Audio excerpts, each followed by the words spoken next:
Que le Seigneur vous bénisse dans le nom puissant et précieux de notre Seigneur Jésus-Christ. Nous vous bénissons en ce moment dans la présence de Dieu. Est-ce que quelqu'un m'entend parler? Est-ce que quelqu'un me reçoit 5 sur 5? Dites-moi si vous me recevez. Nous voulons avancer, n'est-ce pas, dans la présence de notre Seigneur. Notre Dieu est merveilleux et glorieux pour ce puissant moment qu'il nous accorde dans sa présence. C'est un privilège pour moi de vous retrouver encore en ce puissant moment dans la présence de notre Seigneur. Nous bénissons Dieu pour la présence de chacun alors que vous êtes connectés. Commencez à liker, inviter le frère et ami pendant ces instants de grâce dans la présence de notre Dieu. Est-ce que quelqu'un est connecté? Est-ce que quelqu'un est là? Gloire soit rendue à notre Dieu pour cette grâce. Nous nous sommes fixés rendez-vous, n'est-ce pas, aujourd'hui à 21h dans la présence de notre Seigneur. Est-ce que quelqu'un m'entend parler? Est-ce que quelqu'un me reçoit 5 sur 5? Shalom, de partout où vous êtes connectés, nous vous bénissons dans le nom puissant et précieux de Jésus-Christ. Alléluia, gloire au Seigneur. Nous allons prier Dieu pendant que vous êtes connectés. J'aimerais que vous puissiez répéter après moi avec détermination et puissance. Père éternel, dans le nom de Jésus-Christ, je crois dans mon cœur et je confesse de ma bouche que le Seigneur Jésus-Christ est mort à la croix de Golgotha. Après 3 jours, il est ressuscité d'entre les morts et assis à la droite du Père. Par cet acte divin, moi, qui crois au Seigneur Jésus-Christ, je suis sauvé, je suis devenu enfant de Dieu, héritier de Dieu et co-héritier avec Christ. Jésus-Christ m'a sauvé de la puissance du péché. Il m'a délivré de toute forme de malédiction. Toute forme de malédiction dans ma vie, je transforme en bénédiction au nom puissant et précieux de Jésus-Christ. En Jésus-Christ, j'ai le pouvoir sur Satan le diable.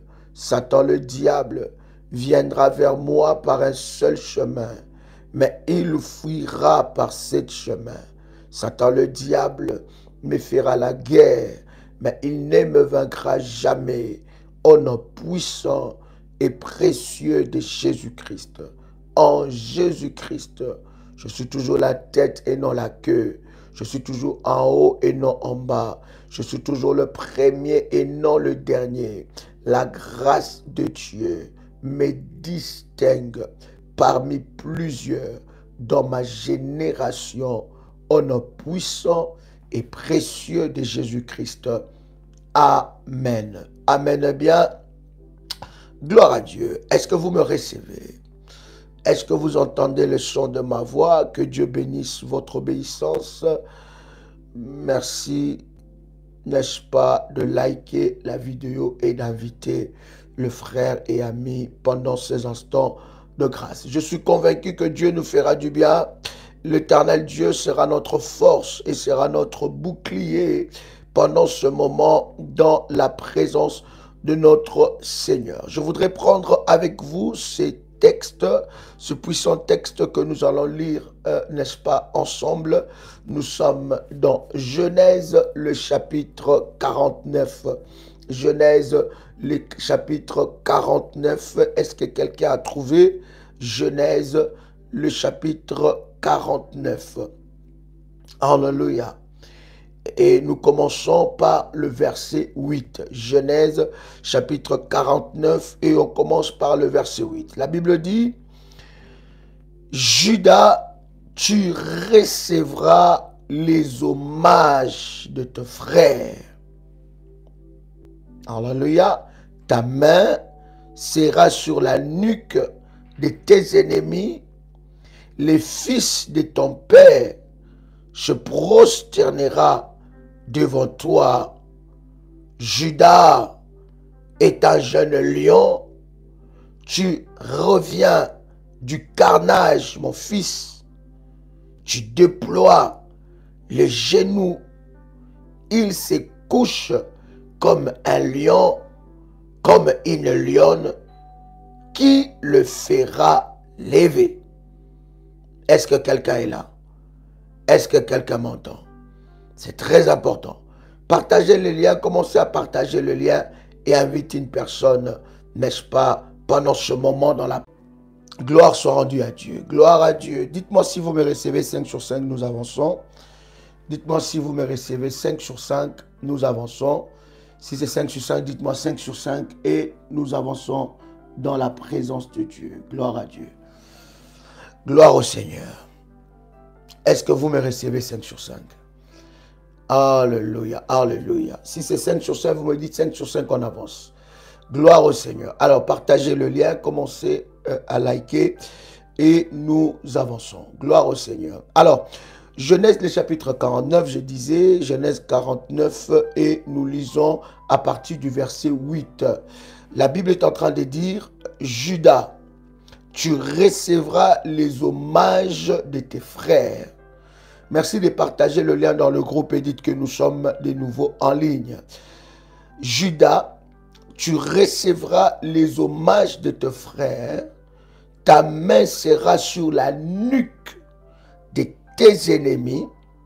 Les fils de ton père se prosterneront devant toi. Judas a reçu, vous savez, Judas était les fils. Là, nous ne parlons pas de Judas avec S, mais nous parlons de Judas sans S. Et Judas était parmi les fils de Jacob. Et pendant que Jacob était en train de bénir tous ses enfants, il a donné une bénédiction particulière à Judas. C'est ce qui nous intéresse, n'est-ce pas, pour introduire, n'est-ce pas, cette parenthèse importante, n'est-ce pas, que nous sommes en train de partager dans ce moment où nous préparons le jeûne et prière, n'est-ce pas? Le verset 8, Judas, tu recevras les hommages de tes frères. Il parle de Judas, il dit, toi, par contre, tu recevras les hommages de tes frères. Ta main sera sur la nuque de tes ennemis. Ta main sera sur la nuque de tes ennemis. Et les fils de ton père se prosterneront devant toi. Le verset 9, par contre, nous dit, Judas est un jeune lion. Son père, qui bénit Judas, il voit en Judas un jeune lion. Donc, il était un humain avec un caractéristique animal. Judas spirituellement était représenté par un animal qui était le lion. Je voudrais vous prendre des textes bibliques ensemble avec vous, alors que nous allons avancer dans cet enseignement, que tu puisses comprendre l'impact du totem dans la famille. Parce que hier, ensemble avec vous, nous avons commencé à parler de ça. C'est tout un enseignement. Je me suis dit, aujourd'hui, pendant 1 heure, nous allons essayer de comprendre ce qu'est le totem. Est-ce que je peux avancer dans ce sens-là? Gloire à Dieu. La Bible dit, Judas est un jeune lion. Tu reviens du carnage. Il revient du carnage.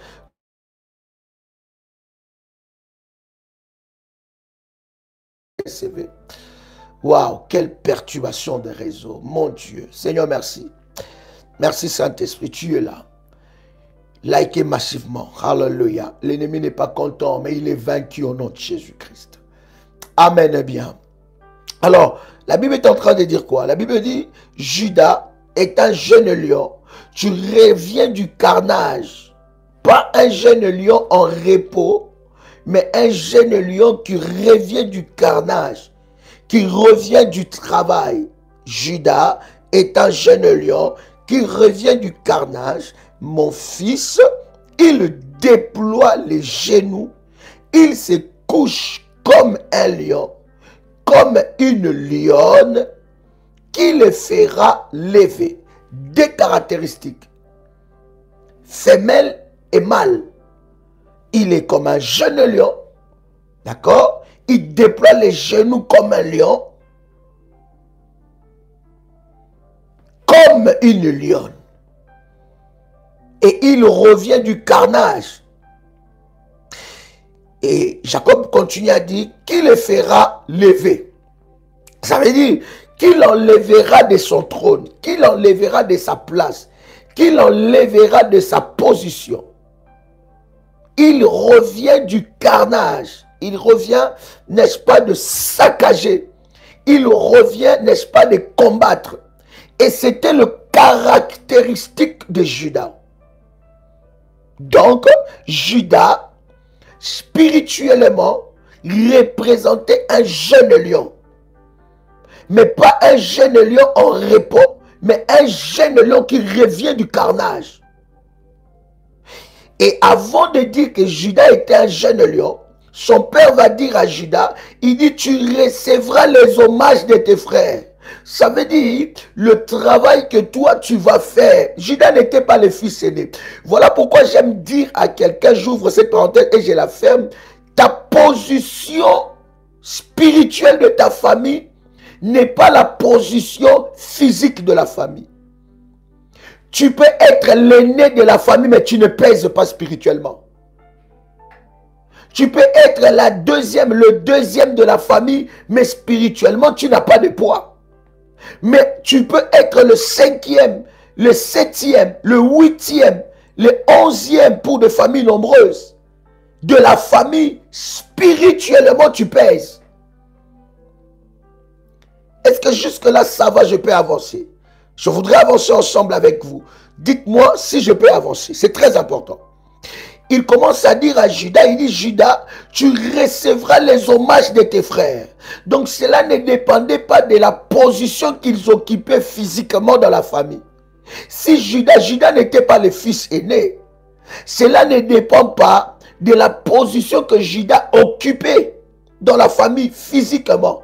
Mais spirituellement, Judas pesait. Alléluia. Et dans ça, il y a aussi des combats de famille comme ça, qui ne veulent pas que les fils, que la dernière ou le deuxième ou la troisième puissent émerger. Donc je répète, tu peux être l'aîné de la famille, mais spirituellement tu n'es pas l'aîné. Tu peux aussi être le cadet ou la cadette de la famille, mais spirituellement tu n'es pas la cadette ou le cadet.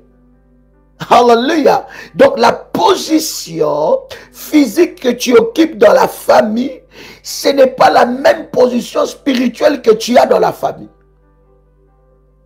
Est-ce que je parle à quelqu'un ici? Quand il s'agit de Judas, il a béni les autres, les aînés. Mais quand il s'agit de Judas, il dit, toi Judas, tu es différent. Il dit, tu recevras les hommages de tes frères.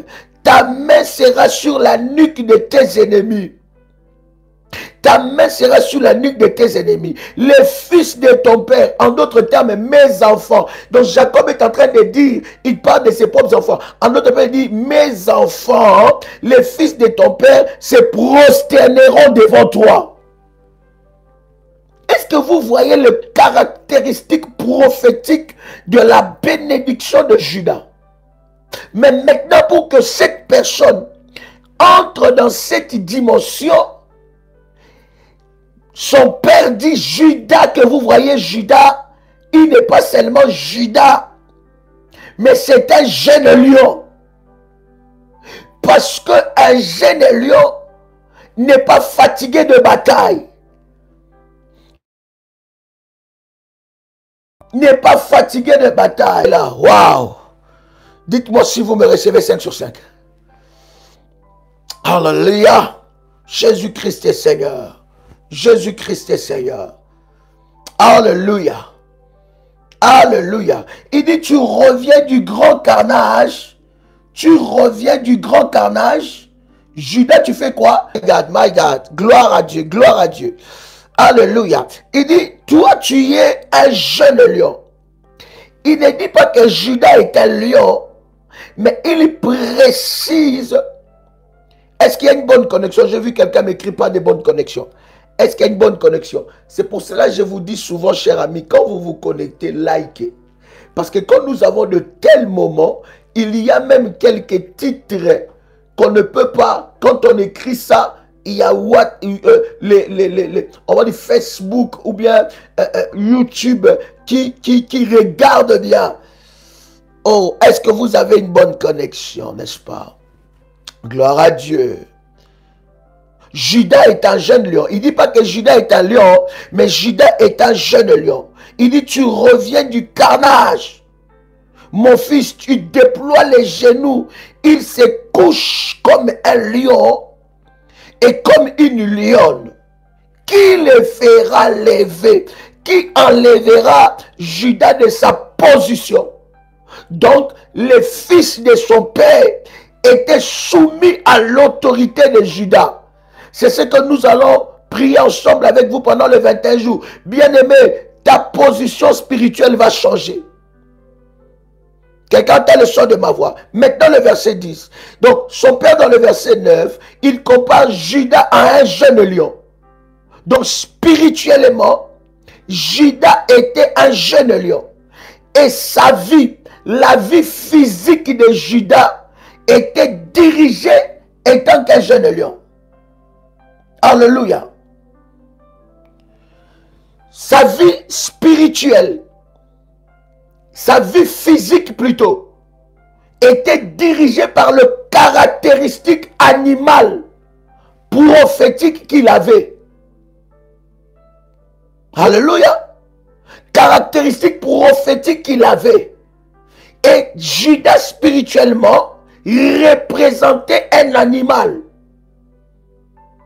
Et l'animal que Judas représentait, ce n'était pas seulement un lion, mais c'était un jeune lion qui revient du carnage, positionné, sa main sur la nuque de ses ennemis, et il reçoit les hommages de ses frères. Est-ce que quelqu'un comprend cette position? Alors, le verset 10, la Bible est en train de dire, nous sommes dans Genèse, chapitre 49, le verset 10. La Bible dit, le sceptre ne s'éloignera point de Judas. Ça veut dire, le commandement ne s'éloignera point de Judas. Le sceptre ne s'éloignera point de Judas, ni le bâton souverain d'entre ses mains, jusqu'à ce que le Shiloh, et que le peuple, jusqu'à ce que le Shiloh arrive, et que le peuple lui obéisse. Jacob entre dans une dimension prophétique par rapport à la nature prophétique de Judas. Alléluia. Et lorsque vous lisez ensemble avec moi dans Apocalypse, le chapitre 5, le verset 5. Apocalypse chapitre 5 verset 5. Écoute ce que la Bible est en train de dire. La Bible dit ceci. Et l'un de vieillards me dit. Et l'un de vieillards me dit. Nous allons revenir sur le sceptre. Le bâton. Ces deux choses-là des commandements que Judas devait avoir. Il devait diriger la famille par sa nature. Et bien aimé dans le Seigneur, la représentation prophétique animale que Judas avait influencé sur les autres. Il avait de l'influence sur la vie de ses frères. Parce que le fils de son père devait lui rendre hommage. Il devait se prosterner devant lui. Maintenant, lorsque vous lisez Apocalypse chapitre 5 verset 5, la Bible est en train de dire quelque chose de puissant. La Bible dit, et l'un de vieillards me dit, ne pleure point, voici le lion de la tribu de Judas.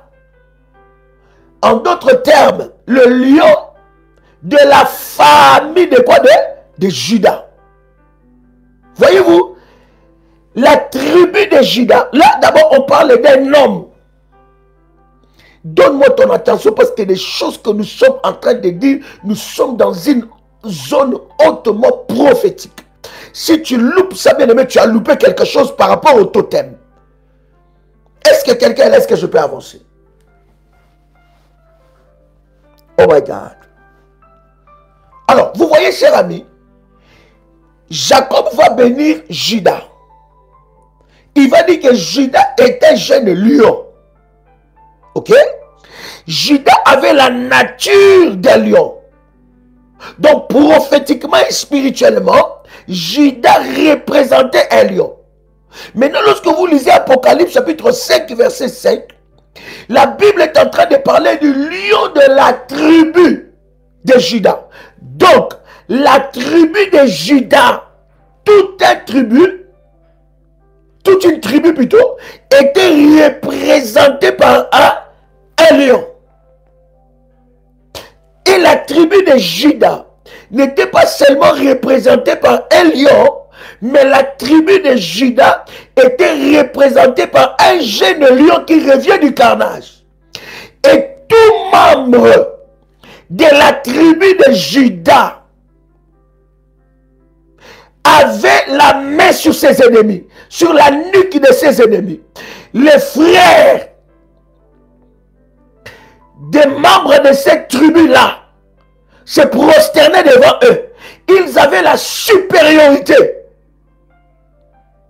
Et vous allez vous rendre compte, jusqu'aujourd'hui en Israël, la tribu de Juda, c'est la tribu qui a le sceptre et le bâton.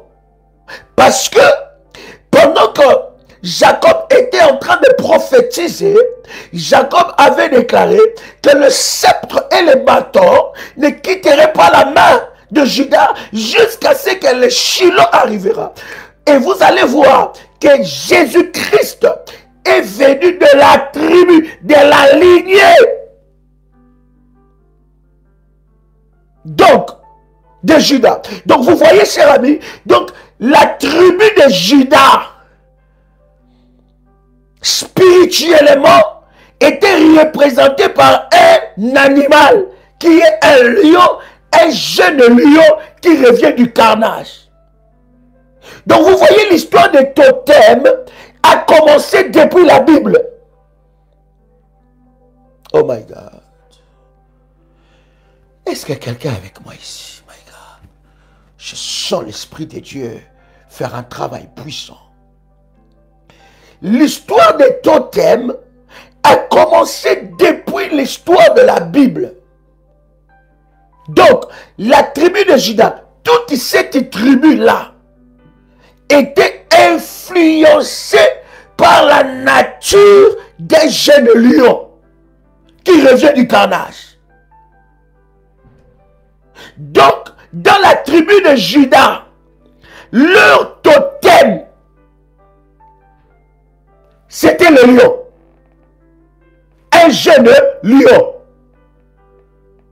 Ils avaient la primauté, la supériorité sur la tribu de Dan, la supériorité sur la tribu de Ruben, la supériorité sur la tribu de Benjamin, la supériorité sur toutes les tribus, les 12 tribus d'Israël. La tribu de Juda avait la supériorité. Quelqu'un entend le son de ma voix. Donc, ça nous fait comprendre que nos familles sont aussi représentées par des totems, sont aussi représentées par des animaux ou des animaux. On commence par Juda, dans Genèse 49 que nous avons lu. Il dit Juda est un jeune lion. Ça veut dire que toi, tu dois savoir, tu es qui? Quel animal te représente spirituellement? Et c'est là où il y a des choses qui se passent. Parce que, écoutez-moi, quelqu'un... Non, je vais doucement. Vas-y doucement, Joël, c'est très important. Apocalypse chapitre 5, verset 5. Oh my God. Je vais aller doucement pour que tu puisses comprendre. Merci Saint-Esprit parce que tu fais comprendre certaines choses dans la profondeur. Bien-aimé, pendant Monsieur modératrice, donnez-moi quelques numéros de téléphone.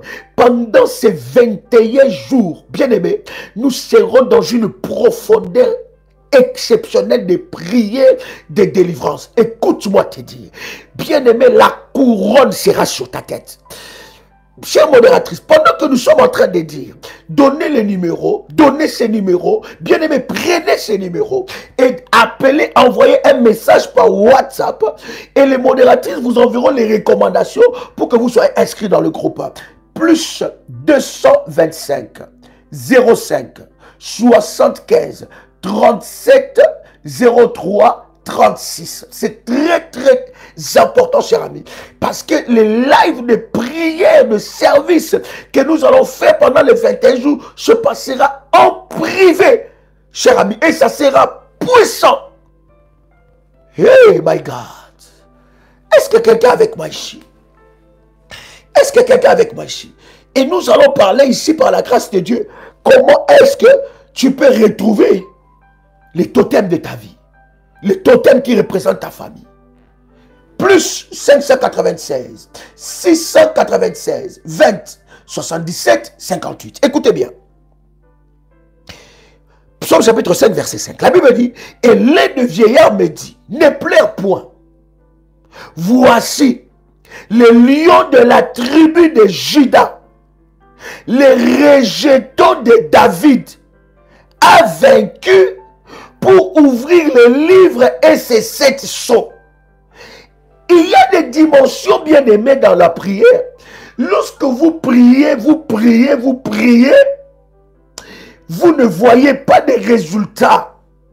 Parce que des fois, les totems qui régissent ta famille bloquent certaines délivrances.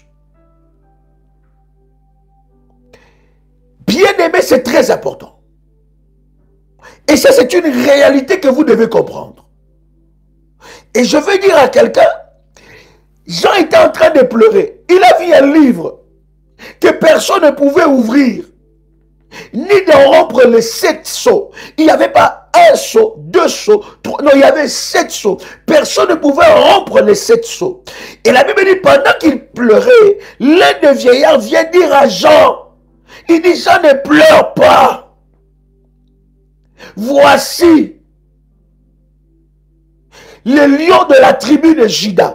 Pourquoi il ne dit pas? Très important, très puissant RMK. Alléluia. Moïse ne dit pas, Nombre chapitre 21, verset 9. Moïse fit un serpent d'airain et le plaça sur une perche. Ça, c'est encore puissant. Nous allons en parler tout à l'heure. Mais c'est très puissant, bien aimé. Comprenez plutôt ce que nous sommes en train de partager. Pourquoi l'un des vieillards qui est autour du trône de Dieu, le vieillard qu'on est en train de parler, on parle de 24 vieillards qui sont autour du trône de Dieu. Pourquoi il ne dit pas voici Jésus? Voici Jésus. Parce que celui qu'on parle du lion de la tribu de Juda là, c'est Jésus. Il dit voici Jésus. Les rejetons de David là qu'on parle, c'est Jésus. Pourquoi il ne dit pas voici Jésus? Non, dans cette dimension là, Jésus n'était plus dans sa forme humaine. Il était dans sa forme animale. Yeah.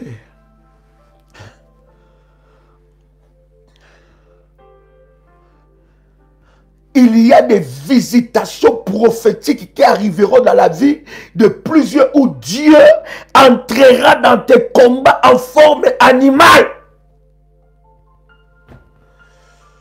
Oh my God. Est-ce que quelqu'un est avec moi ici? Dans cette dimension-là, d'ouvrir le livre, d'en rompre les 7 sceaux, Jésus n'était plus dans sa forme humaine. Il n'était plus dans la forme qu'il a vécue pendant, n'est-ce pas, 33 ans sur la terre. Non, il n'était plus dans cette forme. Pendant que Jean était en train de voir cette vision, où il voyait un livre que personne ne pouvait ouvrir. Hey, oh my God. Nous montons dans la haute spiritualité. Nous avons dit que 2023 est une année du surnaturel. Tu dois être surnaturel pour comprendre ce genre de choses. Que Dieu t'amène dans cette dimension, dans le nom de Jésus-Christ. Et pendant que, n'est-ce pas, Jésus, Jean est en train de pleurer dans cette grande vision et révélation. Il voit un livre. Il pleurait que personne n'était digne. Personne n'était digne pour ouvrir ce livre. Et personne n'était digne pour rompre les 7 sceaux. Alléluia. Et qu'est-ce qui se passe? Il y a quelque chose de puissant qui se passe.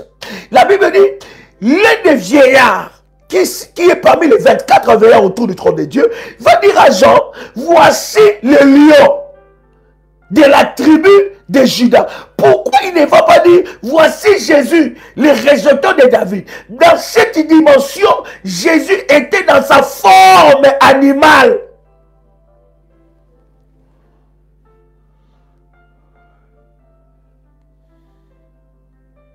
Il n'était plus dans sa forme charnelle, humaine, dans la forme que nous avons connue pendant 33 ans sur la terre. Il n'était plus dans cette forme, mais il était dans sa forme animale. Et dans sa forme animale, l'un des veillards va dire à Jean, peut-être que Jean voyait seulement un lion. Il ne savait pas qui était ce lion-là. Mais l'un des veillards va dire à Jean, il dit, voici le lion de la tribu de Judas.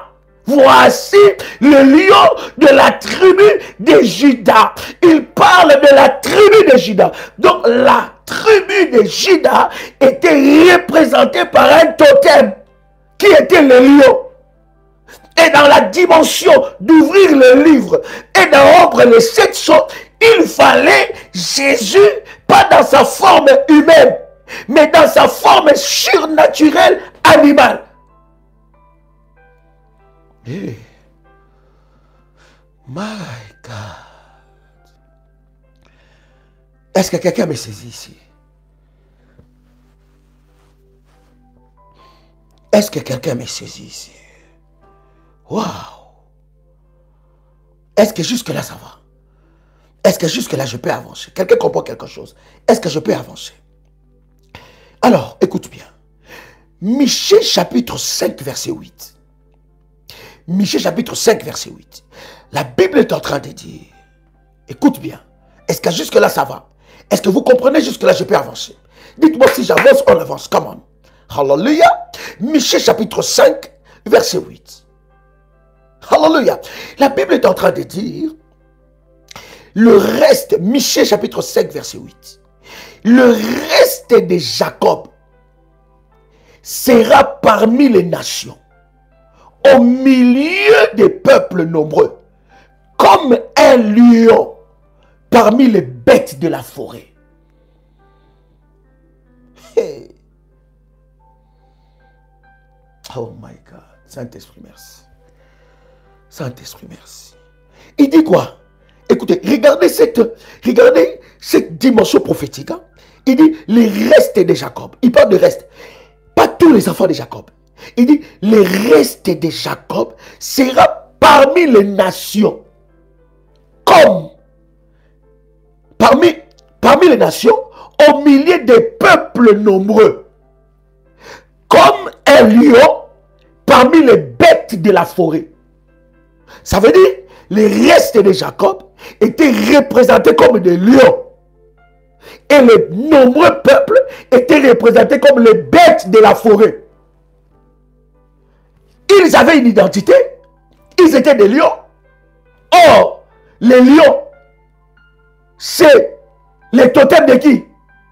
C'est l'emblème. C'est la représentation prophétique de qui? De Judas.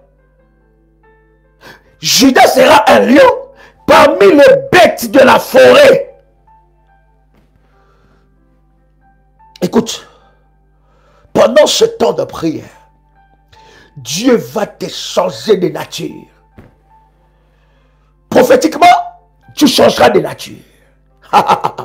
Est-ce que quelqu'un est sur le moment? Tu entreras dans une nature, dans la nature prophétique de Dieu. Alléluia. Est-ce que quelqu'un m'entend parler. Je vais poser ce fondement parce que quand je vais commencer à parler des totems, des familles, que tu puisses me dire, mais ça vient encore où? Les totems là, c'est quoi encore? Peut-être que tu as déjà entendu cet enseignement des totems, mais là, c'est la dimension des révolutionnaires. C'est une autre encore dimension. My God. La Bible dit, je continue. Le reste de Jacob sera parmi les nations, au milieu de peuples nombreux, comme un lion parmi les bêtes de la forêt, comme un lionceau parmi les troupeaux de brebis. Lorsqu'il passe, il foule et déchire, et personne ne délivre. Hey! Lado salabaku pradi adi sarabababa. La Bible dit quoi? Il sera quoi? Comme un lion parmi les bêtes. Il n'aura pas peur. La Bible dit sa nature. Oh my God. Souvenez-vous de Genèse chapitre 49. Souvenez-vous de ce verset-là. De ce chapitre-là, le verset 9 au verset 10. Maintenant, Michée va encore profond. Il dit, le reste de Jacob sera comme un lion au milieu des bêtes. Et regarde ce que la Bible est en train de dire. Comme un lionceau parmi les troupeaux de brebis. Lorsqu'il passe, il foule et déchire et personne ne délivre. Tu vas fouler, quelqu'un peut écrire avec moi, fouler, déchirer et personne ne, bien aimé, personne ne délivrera tes ennemis de tes mains. Il revient au carnage. Vous voyez le carnage? Michel en parle encore. La nature que Jacob son père avait déclarée sur Judas, cette nature-là, Michée, le prophète Michée en parle. Il dit, cette nature a commencé à agir. Donc vous voyez l'importance, la puissance, l'influence du totem dans la vie d'une personne. Le totem te colle une identité. Là, je suis déjà en train de te parler en te disant que le totem a commencé depuis la Bible. Je te dis, le diable n'a fait que copier le modèle établi déjà par Dieu. Oh my God. Fouler, déchirer. Personne ne délivrera tes ennemis de tes mains. Quelqu'un peut écrire avec moi et répète 7 fois, là où tu es, personne ne délivrera mes ennemis de mes mains. Pendant que tu es connecté, commence à liker. Comment? Que cette parole s'accomplit dans ta vie.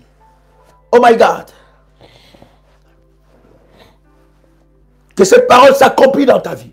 Personne ne délivrera tes ennemis de tes mains. Déclare ça 7 fois. Parce que, bien-aimé, tu révèles l'identité animale prophétique de Dieu. Il n'y a que personne ne délivrera mes ennemis de mes mains. Celui qui est, oh my God, celui qui s'élève contre moi, et tant qu'ennemi, personne ne me délivrera. Personne ne les délivrera entre mes mains. Je vais fouler, je vais déchirer. Je vais fouler, je vais déchirer. À qu'à fouler, à qu'à chirer. Alléluia. Je vais déchirer. Bien-aimé, pendant ce programme, pour ceux-là qui sont inscrits dans ce programme, bien-aimé, tes ennemis commenceront à te voir dans la représentation animale. Ils seront attaqués. Ils verront un lion les attaquer, un jeune lion les attaquer. Alléluia. Ils verront. Mamalou pradadi akamandouche pradadose. Est-ce que je parle à quelqu'un? Oh my God. Est-ce que je parle à quelqu'un? Est-ce que quelqu'un entend le chant de ma voix? Ils seront attaqués. Personne ne les délivrera de tes mains. Personne. Hey! Moi qu'à fouler, moi qu'à tirer.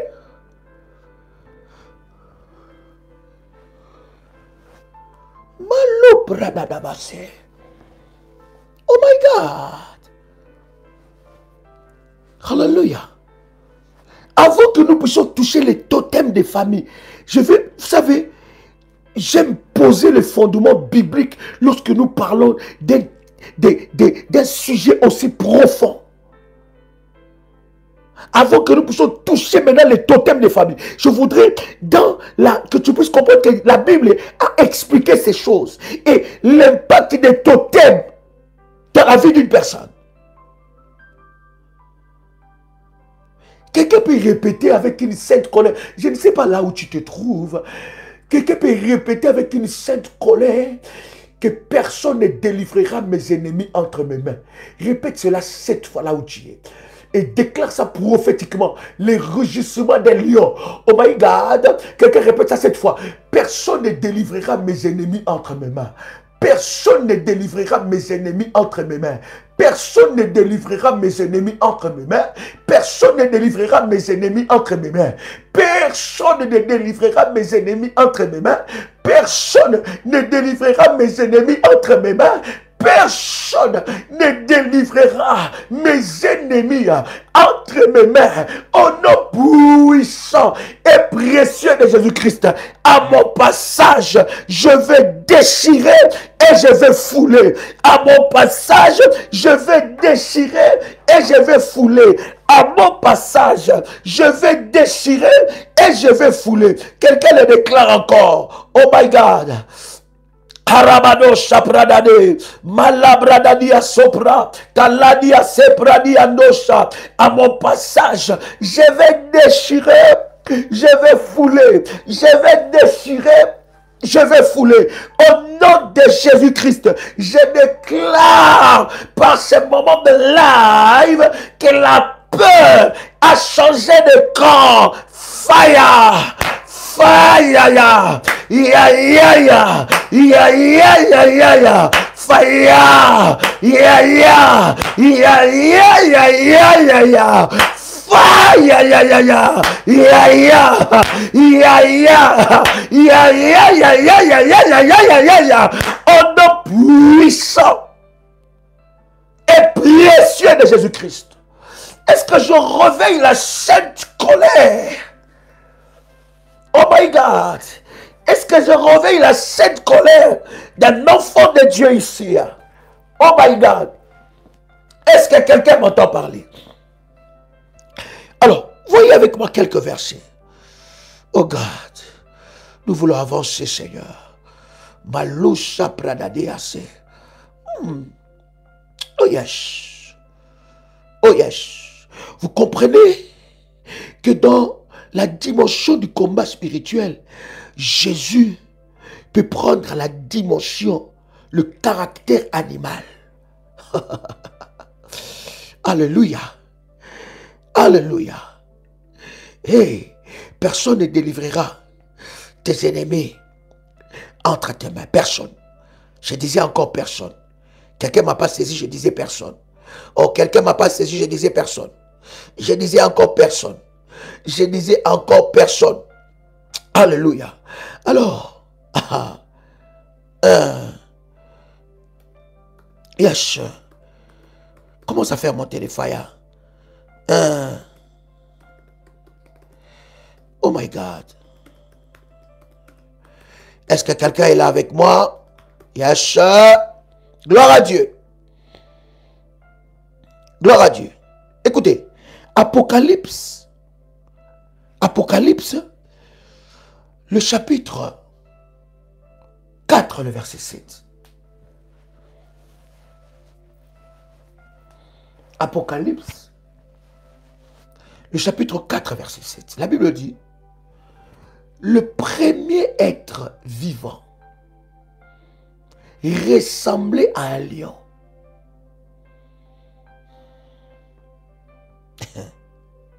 Le premier être vivant ressemblait à un lion.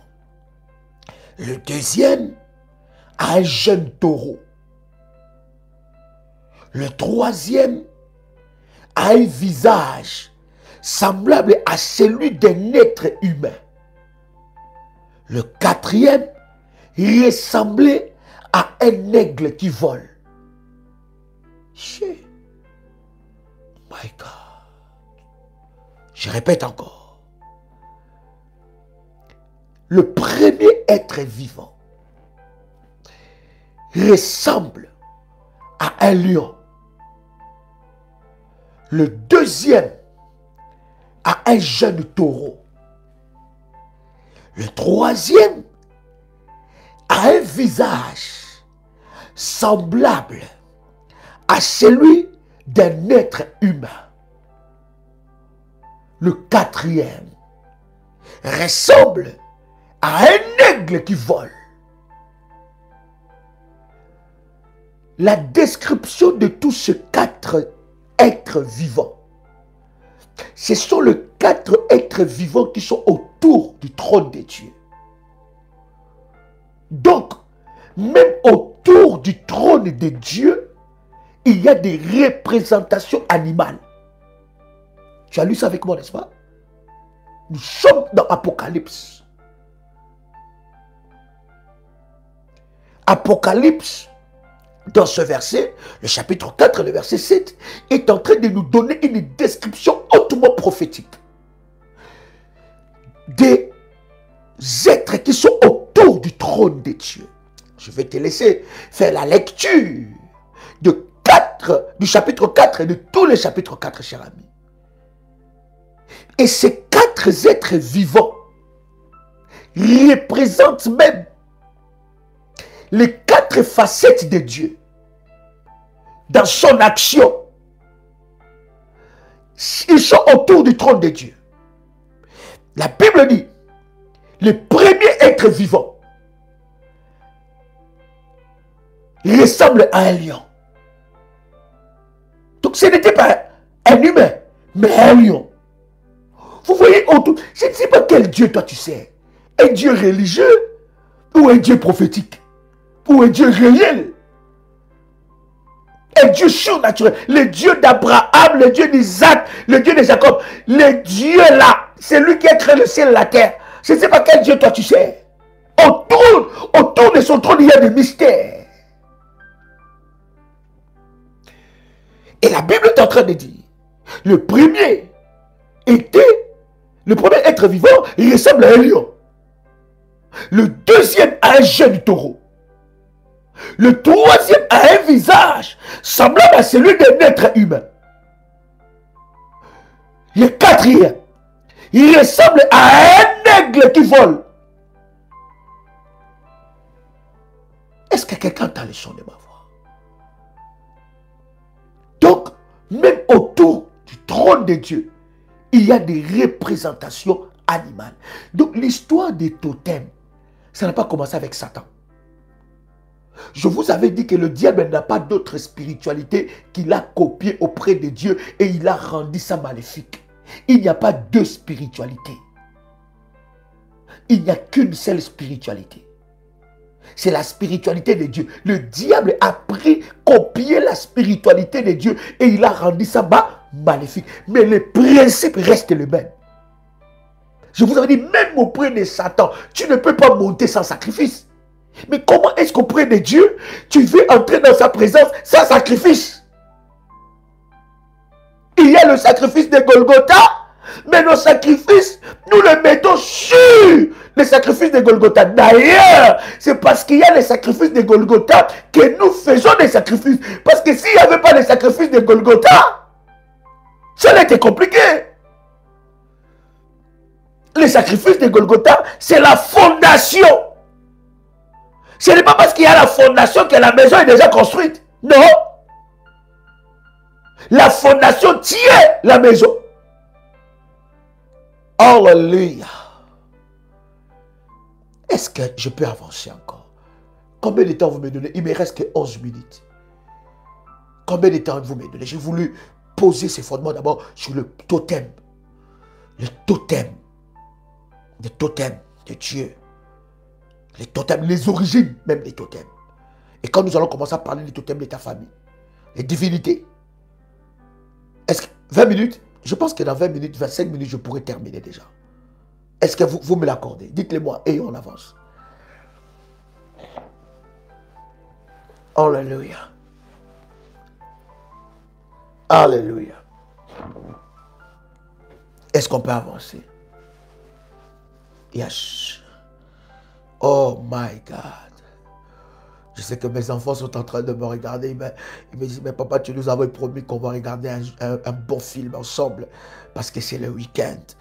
Mais laissez-moi partager avec vous ce moment.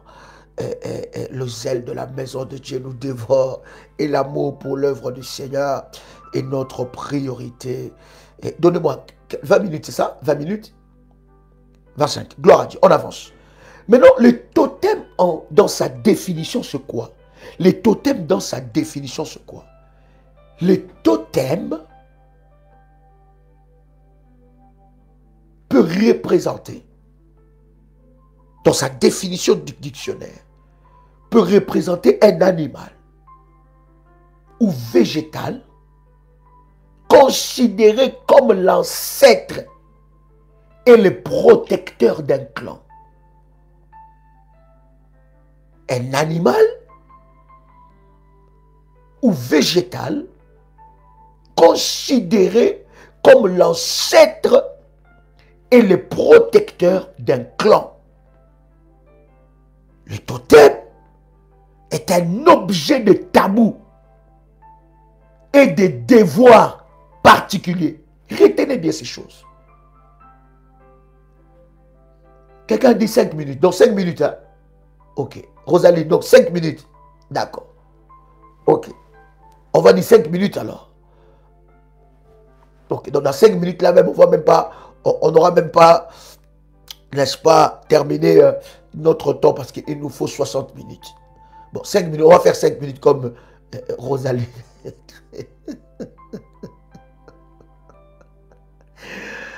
Amen. Gloire à Dieu. Revenons. Revenons.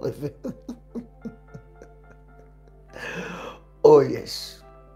C'est vrai que des choses que nous sommes en train de partager à une forte profondeur.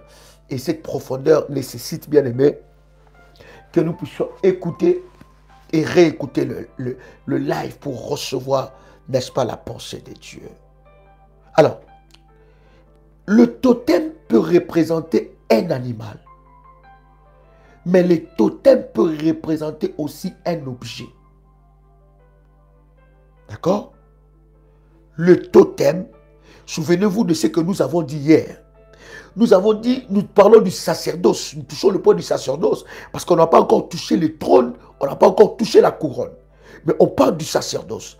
Parce que pour que le trône puisse, n'est-ce pas, résister, être puissant, il faut un sacerdoce.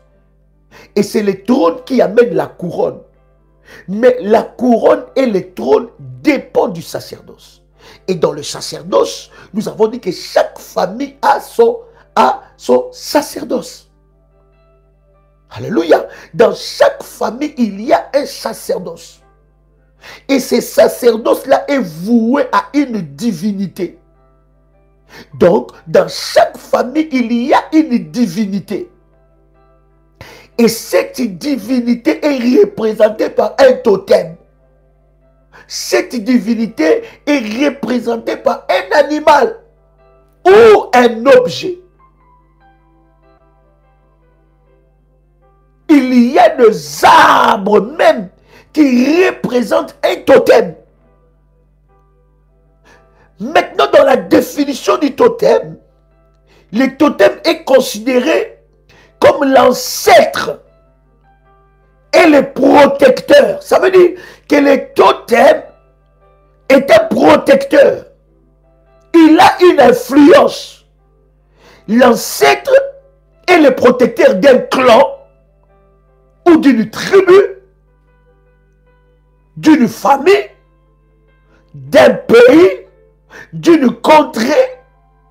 Vous voyez, cher ami,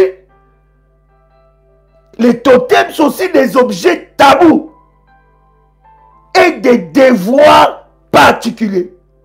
Là où il y a un totem qui représente une divinité de votre famille, il y a des devoirs particuliers. Ça veut dire, il y a un culte qui est voué à cet totem-là. Voilà pourquoi nous avons dit, c'est très important de connaître les totems de ta famille. Parce que c'est de là qu'il y a ta délivrance. C'est de là que nous devons attaquer. Quelqu'un a le son de ma voix? Derrière chaque totem, ça c'est la première définition. Nous allons avancer dans la deuxième définition. Retenez quelque chose de puissant. Derrière chaque totem, il y a une histoire. Les totems n'arrivent pas par hasard. Derrière chaque totem, il y a une histoire. Et derrière chaque totem, il y a une alliance. Pour que cet totem ou cette divinité devient l'objet de culte, il y a une alliance qui a été établie. Des générations, plusieurs générations avant vous. Vous ne pouvez pas négliger cela. Si le totem n'avait pas de puissance et de pattes, Jacob n'allait pas dire à Judas, Judas, tu es un jeune lion. Monsieur n'allait pas nous dire que lorsque Judas passe, il foule, il déchire, selon l'identité animale et prophétique qu'il avait. C'est très important. Alors, si chaque famille est représentée par un totem ou par un animal, ça veut dire que chaque personne est représentée par un animal. Est-ce que jusque-là ça va? Est-ce que je peux avancer? Derrière chaque totem, il y a une histoire. Il y a une histoire de nos aïeux, de nos ancêtres, de ceux qui étaient avant nous. Non seulement qu'il y a une histoire, mais il y a une alliance. À côté d'une alliance, il y a aussi un culte. 4 éléments qu'il y a derrière un totem. 4 éléments qu'il y a derrière un totem. Premier élément, une histoire. Deuxième élément, une alliance. Troisième élément, 5 éléments d'ailleurs. Merci, 5 éléments. 5 éléments. 5 éléments qu'il y a derrière. 5 éléments majeurs. Yes. Merci Saint-Esprit. 5 éléments majeurs qu'il y a derrière, n'est-ce pas, un totem. Premier élément, une histoire.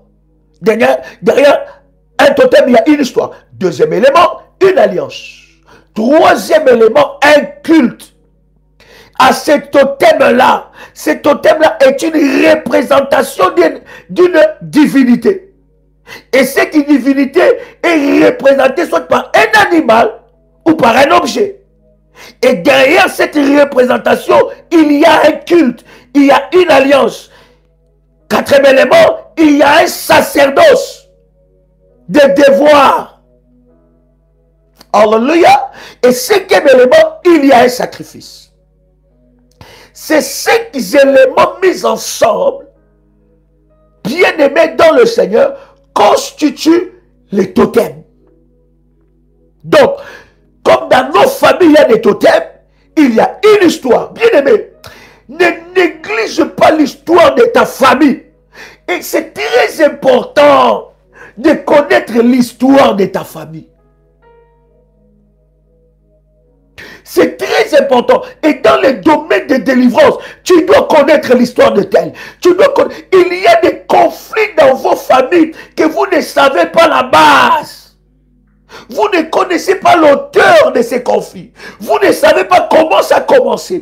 Il y a certaines dépendances. Il y a certains combats qui sont dans la famille, mais nous ne savons pas l'auteur, la base. Tu dois connaître l'histoire de ta famille. Ta famille ne s'arrête pas qu'en ville. Ta famille ne s'arrête pas que dans la capitale. Il y a des autres membres de ta famille que tu ne connais pas, mais elles te connaissent.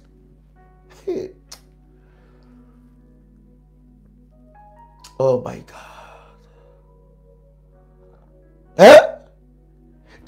s'arrête pas qu'en Europe, ni en Amérique, ni en Asie, ni en Afrique.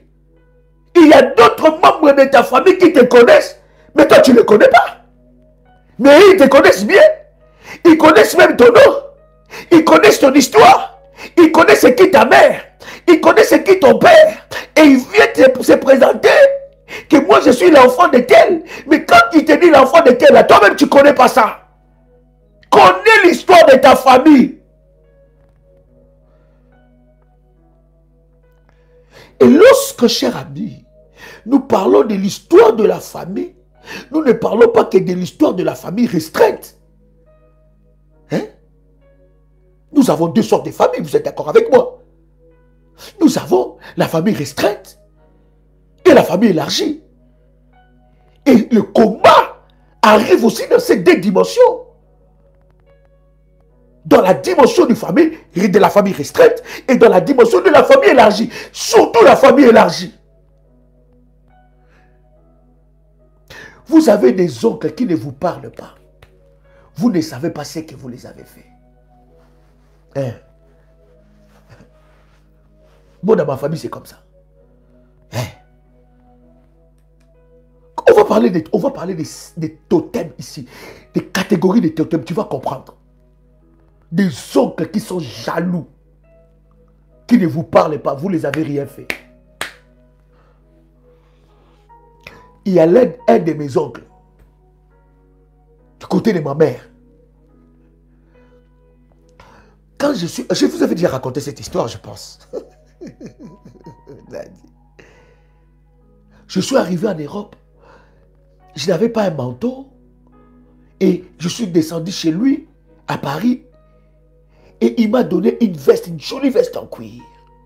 C'était un sapeur, je ne sais pas, quelqu'un qui s'habillait avec des habits de marque, des grandes marques. Il m'a donné une veste en cuir. Il m'a fait cadeau. Il m'a dit, prends cette veste. Cette veste-là, il a porté.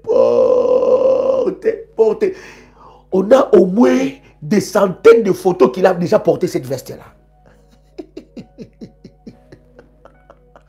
Oui, mon fils Christian, c'est très important. Et après 13 ans ou 14 ans, cet oncle-là m'envoie un message. Tu te souviens encore quand tu étais venu en Europe à l'époque? Je t'avais donné une veste. Est-ce que tu peux me remettre cette veste-là?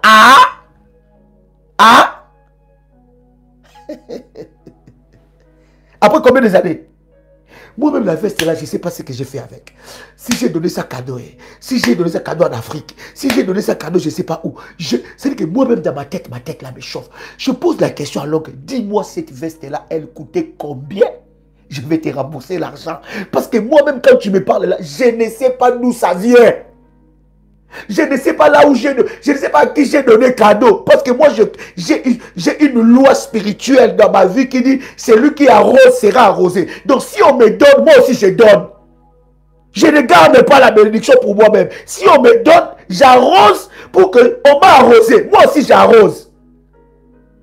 Donc je dis, tonton, je ne sais pas là où j'ai mis cette veste. Ça fait plus de 13 ans, 14 ans, papa.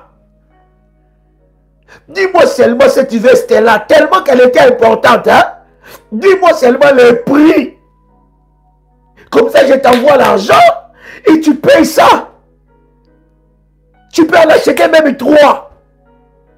Oh non, non, non, c'est pas grave. Mais tu vois, c'était quand même une grande marque et tout ça. Et tout. Je dis, maman, est-ce que c'est moi qui t'ai demandé de me donner ça? Non. Toi-même, tu as vu ton neveu. Hein? Tu as vu ton neveu, tu veux lui faire plaisir. Et ça fait 14 ans. Et si tu m'avais dit que porte, quand tu vas arriver en Suisse, après tu vas me renvoyer ma veste parce que c'est une veste très importante pour moi, j'allais te les renvoyer. 14 ans, tu ne me demandes pas. Je pars à Paris, je rentre, je pars, on se voit et tout ça.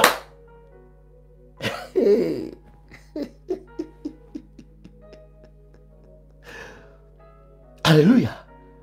Connaître l'histoire de ta famille, c'est très important. Alléluia. L'histoire de ta famille te montrera C'est pour cela, bien aimé, hein, lorsque tu fais des prières, ne fais pas des prières d'une manière superficielle. C'est pour ça que j'avais dit dans ce programme, je ne t'enverrai pas des orientations. Dans ces programmes-là, que nous avons 21 jours de jeûne et prière, je ne t'enverrai pas des orientations. Oui, ma fille, ce qu'elle était en train de chercher, c'était autre chose. Ce n'était pas la veste. Il cherchait autre chose. Hein?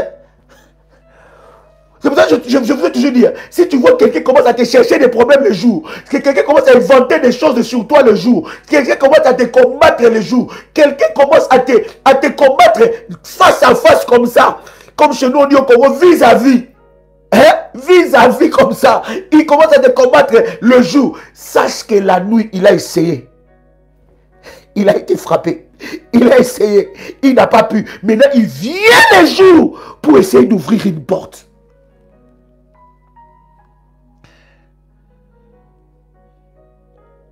Bien aimé, nous sommes en train de parler des totems ici. Oui, les attaques des chats. Je vais parler de toutes ces choses-là. Nous allons en parler calmement. Sinon, je vais brûler les étapes. Alléluia. Donc, nous allons aller dans cette profondeur-là. Tu dois connaître l'histoire de ta famille. Et même quand tu ne connais pas, cher ami, d'abord renseigne-toi. Ouvre tes oreilles. Oh non, non, moi, ma famille, c'est seulement moi et les enfants, les restes. Bien aimé, toi et les enfants, oui. Mais les influences peuvent venir d'ailleurs. Les influences peuvent venir d'ailleurs. Et tu ne sais pas d'où ça vient. Par rapport à la porte, c'est le totem de la famille. Et des fois, on t'a enseigné sur le totem de famille, mais on ne t'a pas montré comment est-ce que tu peux te déconnecter de ça. Parce que connaître le totem de ta famille va aiguiser même ta façon de prier. Alléluia. L'histoire derrière les totems, il y a une alliance. Qui avait tissé cette alliance? Quelle est cette génération qui a tissé cette alliance? Peut-être que il y a, vous savez, dans le monde, il y a eu plusieurs transformations, il y a plusieurs déportements, il y a plusieurs déportations plutôt, et il y a plusieurs esclavagismes. Donc les peuples se sont déplacés d'un continent à un autre. Des peuples se sont déplacés de plusieurs continents. Il y a eu des dominations, il y a eu l'esclavage, mais bien aimé, il y a une lignée. Lorsque tu suis la lignée, tu vas comprendre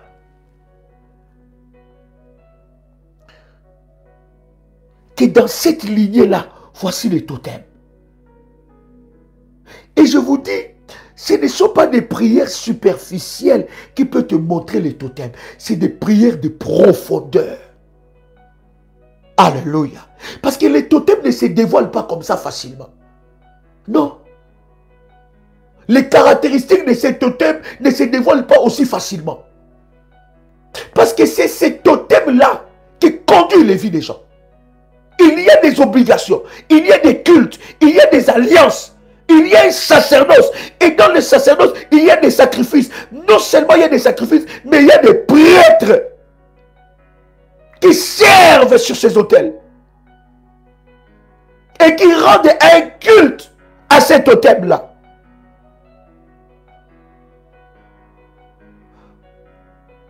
Écoutez.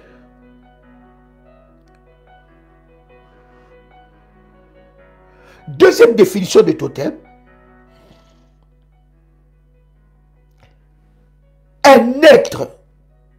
Parce que nous allons comprendre aussi. Le totem, ce n'est pas seulement un animal. Pas seulement un objet. Mais il y a des êtres humains qui représentent des totems. Eux-mêmes, c'est un totem. Lui-même, c'est un totem. Elle-même, c'est un totem. Ça peut être un être humain. Et souvent, le totem est transmis par le canal de la maman. Matriarcat. Je dis souvent. Ça peut être aussi patriarcat, mais souvent, c'est matriarcat. La lignée du totem. Voici une révélation que je te donne. Ça, c'est des prières que nous allons faire en ligne, pour aller dans la lignée de la mère. Parce que c'est là où il y a une transmission facile. Pourquoi? Parce que la mère conçoit la vie. L'homme donne, la mère conçoit.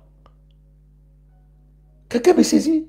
La mère conçoit, elle consolide. L'homme donne la sémence, mais c'est dans le ventre de la mère que cette sémence-là devient un être humain. Et spirituellement, le totem est matriarcat. Voilà comment nous allons diriger nos prières. Il y a des prières spéciales pendant ce 21 jours que nous allons donner. Comment, bien aimé dans le Seigneur, attaquer, repérer ces totems. Dans la lignée matriarcale. Je ne dis pas il n'y a que dans la lignée matriarcale, mais aussi dans la lignée patriarcale. Mais c'est peu. Mais dans la lignée matriarcale, c'est là. Parce que c'est la lignée que des fois nous ne faisons pas attention. Hey.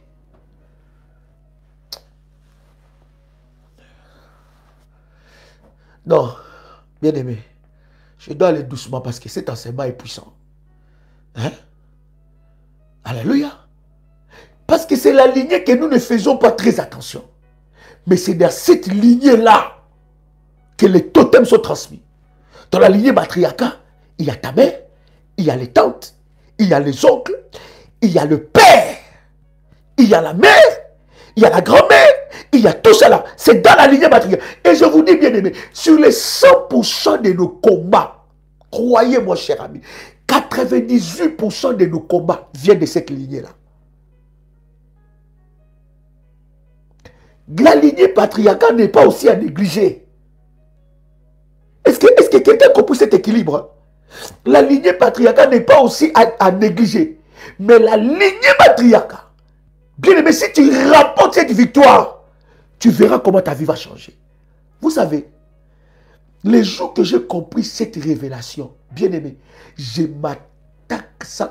Bien aimé, moi je cite les noms. Je rigole pas. Je cite leurs noms. Et ceux que je connais, je cite leurs noms. Maintenant, ceux que je ne connais pas, je libère les filles dans cette lignée-là. Parce que souvent, c'est là où se cache. Écoutez très bien, cher ami. Je ne dis pas que c'est que dans la lignée matriarcale. Non. Je dis aussi dans la lignée patriarcale. Aussi. Aussi. Mais la probabilité est plus là. La lignée patriarcale n'est pas exemptée. Est-ce que quelqu'un comprend ce que je suis en train de dire? Oh my God. Pourquoi? Parce que c'est la maman qui... Vous savez, si votre maman ou la lignée de ta maman a échoué dans un domaine, ça va vous influencer. Même dans la lignée aussi de votre père, ça va vous influencer. Et des fois, dans la destinée d'une personne, il y a cette bataille-là entre la lignée de la maman, la lignée du papa. Et ces totems-là parlent. Alléluia. Est-ce que je parle à quelqu'un? Est-ce que je parle à quelqu'un? Vous devez savoir. Je vais donner la deuxième définition. Voilà, je donne la deuxième définition. Et la troisième définition, nous allons nous arrêter là. Et je vous promets que nous allons y revenir. Mon Dieu, on n'a pas beaucoup de temps. Waouh. Restez connectés sur WhatsApp. Je ne veux pas vous confirmer pour demain à 19h parce que demain, nous avons les enseignements avec le serviteur, la formation, l'école de Timothée. Mais si Dieu nous fait grâce, demain d'ailleurs, nous avons RMK. Voilà. Nous avons RMK. Si Dieu me donne la force, à minuit, nous serons en live. Mais je ne vous promets pas. Mais sinon, si le Seigneur le fait, ça sera une grande bénédiction. Mais nous y reviendrons parce que nous avons dit, nous continuons jusqu'au 10, ces genres d'enseignement. Bien aimé, cet enseignement, écoute, réécoute. N'écoute pas une fois. Écoute, réécoute. J'ai dit écoute une fois. N'écoute pas une fois. Écoute, réécoute, réécoute. Jusqu'à ce que l'Esprit de Dieu t'interpelle et te parle. Après ces lives, minuit, nous faisons vendredi solution numéro 14. C'était très puissant. Vendredi solution numéro 14, nous faisons à minuit. Demain à 6 h, vendredi solution numéro 14. Demain à 12 h, vendredi solution numéro 14. À 18 h, vendredi solution numéro 14. À 21 h, nous avons RMK. Et à minuit, vendredi solution numéro 14. S'il n'y a pas une orientation. Est-ce que quelqu'un m'a saisi? Deuxième définition. Les totems. Yes. Est un être ou une chose, généralement un animal, considéré comme emblème fétiche ou porte-bonheur et porte-malheur. Être ou chose, généralement un animal, considéré comme emblème. 2, comme fétiche. 3, comme porte-bonheur ou porte-malheur. Vous avez vu, nous avons commencé dans les totems selon Dieu, selon la Bible. Ça a amené le bonheur. Mais les totems selon le diable, porte-malheur. Les totems, là où il y a un fétiche, il y a un culte.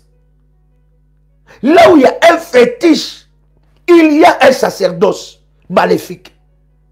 Alléluia. Je vais m'arrêter à cette deuxième définition parce que nous avons au moins 4 définitions. Je voudrais prier pour quelqu'un qui entend le son de ma voix. Seigneur Dieu, nous te bénissons pour ce moment. Saint-Esprit de Dieu. La Bible dit que nous serons enseignés de toi. Merci pour cette profondeur. Merci pour la révélation que tu nous accordes. Merci de glorifier ton nom et de manifester ta gloire dans la vie des révolutionnaires qui étaient connectés. Tu connais les besoins de chacun. Seigneur, viens nous révéler des choses cachées, des choses que nous ne connaissons pas. Ouvre-nous les yeux spirituels. Dans le nom puissant et précieux de notre Seigneur Jésus-Christ. Tu peux dire avec moi, merci Seigneur Jésus-Christ. Gloire et louange à toi Seigneur Jésus-Christ. Victoire à toi Seigneur Jésus-Christ. Honneur à toi Seigneur Jésus-Christ. Amen. Amen. Amen. Chers révolutionnaires, c'est un privilège pour moi de partager avec vous ce puissant moment dans la présence de Dieu. Ce dimanche, nous sommes à Paris, 10 rue Félix Piat, Champigny-sur-Marne, à 16 h, pour des moments d'exception dans la présence de notre Seigneur. C'était votre frère et ami Joël Kamba, l'apôtre. Shalom chez vous.